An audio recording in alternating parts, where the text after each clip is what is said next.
Hi friends, welcome to Devi's kitchen. இன்றைக்கி ஒரு டிஃப்ரெண்ட்டான டேஸ்ட்டில் ஒரு புதினா சட்னி தாங்க. அதுக்கப்புறம் இது ஹோட்டல் ஸ்டைல் புதினா சட்னி கூட சொல்லலாம். ஃபஸ்ட்டு வந்து பார்த்திங்கன்னா அடுப்பில் வந்து நான் கடாய் வச்சுருக்கேன். இதில் வந்து நம்ம நல்லெண்ணெய் சேர்த்துக்கலாம். நல்லெண்ணெயில் செய்யும் போது தான் ரொம்ப டேஸ்ட்டாக இருக்கும் இந்த சட்னி. ஒரு 2 ஸ்பூன் கடலைப்பருப்பு சேர்த்துக்கிறாங்க, 2 ஸ்பூன் உளுத்தம்பருப்பு. இது நல்லா பொரியட்டும். 2 ஸ்பூன் வந்து வேர்க்கடலை.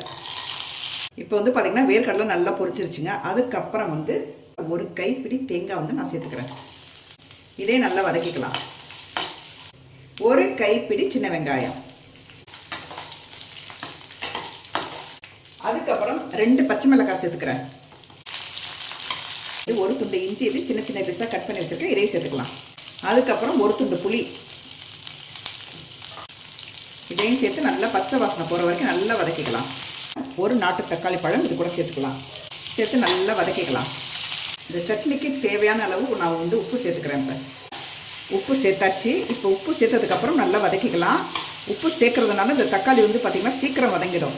அதுக்கப்புறம் வந்து பார்த்திங்கன்னா கடைசியாக நம்ம சேர்க்க பொருள் என்னன்னு பார்த்தீங்கன்னா புதினா தாங்க. நல்லா கழுவி நல்லா புளிஞ்சி எடுத்து வச்சுருக்கேன் புதினாவை. இதை நம்ம சேர்த்துக்கலாம்.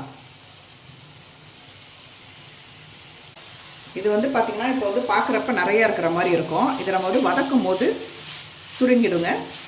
புதினா வந்து ரொம்ப வதக்கிடக்கூடாதுங்க. ரொம்ப வதக்கினா வந்து ஒரு ஃபைனலாக பார்த்திங்கன்னா ஒரு கசப்பு தன்மை இருக்கும் துவையலில். அதனால் வந்து ரொம்ப வதக்காமல் ஓரளவுக்கு வதக்கிக்கிட்டால் போதும். இப்போ வந்து பார்த்திங்கன்னா இப்போ நம்ம அடுப்பு ஆஃப் பண்ணிடலாம். ஆஃப் பண்ணிவிட்டு ஒரு தட்டில் கொட்டி ஆற வச்சிடலாம். இப்போ வந்து பார்த்திங்கன்னா நம்ம புதினா சட்னி அரைக்க ஆரம்பிச்சிடலாம். இன்றைக்கி வந்து நான் பார்த்திங்கன்னா அம்மியில் தான் நான் அரைக்கிறேன். நான் ஃபஸ்ட்டு கொஞ்சம் கொஞ்சமாக சின்ன அம்மியாக இருக்கிறதுனால ஃபஸ்ட்டு கொஞ்சம் கொஞ்சமாக அரைச்சிக்கலாம். நல்லா வதங்கினதுனால உங்களுக்கு வந்து நல்லா அரைப்படுது. இந்த அம்மி வந்து புது அம்மிங்க, நல்லா கொத்துன அம்மி. அதனால் வந்து பார்த்திங்கன்னா நல்லா அரைக்குது.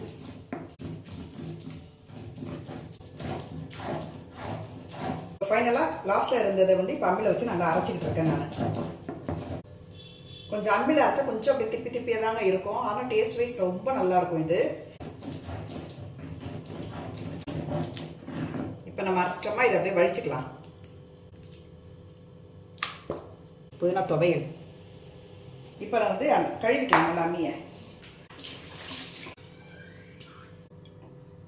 1/2 ஸ்பூன் கடுகு சேர்த்துக்கிறேன். ஒரு ஸ்பூன் உளுத்தம்பருப்பு சேர்த்துக்கிறேன். கொஞ்சோண்டு ஒரு 1/4 ஸ்பூன் வந்து ஜீரகம் சேர்த்துக்கிறேன். ஒரு 2 காஞ்ச மிளகாய் சேர்த்துக்கிறேன்.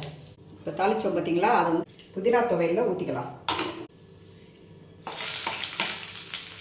இப்போ வந்து பார்த்திங்கன்னா ஒரு சூப்பரான நல்ல வாசனையான ஹெல்த்தியான புதினா சட்னி ரெடி. அதுவும் அம்மியில் அரைச்சது. இப்போ வந்து பார்த்திங்கன்னா ஆனியன் தோசை ஊற்றிருக்கேன், இட்லி ஊற்றிருக்கேன். இன்றைக்கி நைட்டு டிஃபன் என்னென்னு பார்த்தீங்கன்னா புதினா துவையல், ஆனியன் தோசை, இட்லி. இப்படி வச்சுக்கலாம். கொஞ்சோண்டு நல்லெண்ணெய் சேர்த்துக்கிறேன். சாப்பிட்டு பார்ப்போம். இதை அப்படியே எடுத்து சாப்பிட வேண்டியதுதான்.